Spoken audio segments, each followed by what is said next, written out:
The Wheels of Chance by H. G. Wells. Narrated by David McCrann. The principal character in the story. Chapter 1. If you, presuming you are of the sex that does such things, if you had gone into the Drapery Emporium, which is really only magnificent for shops of Messrs. Antrobus and Company, a perfectly fictitious company by the by, of Putney, on the 14th of August, 1895, had turned to the right-hand side, where the blocks of white linen and piles of blankets rise up to the rail from which the pink and blue prints depend, you might have been served by the central figure of this story that is now beginning. He would have come forward, bowing and swaying. He would have extended 2 hands with largish knuckles and enormous cuffs over the counter, and he would have asked you, protruding a pointed chin, and without the slightest anticipation of pleasure in his manner, what he might have the pleasure of showing you.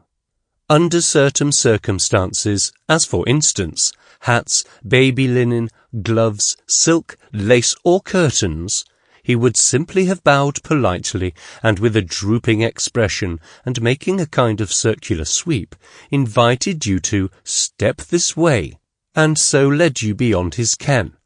But under other and happier conditions, huckabuck, blankets, dimity, cretonne, linen, calico are all cases in point, he would have requested you take a seat, emphasizing the hospitality by leaning over the counter and gripping a chair back in a spasmodic manner, and so proceed to obtain, unfold, and exhibit his goods for your consideration.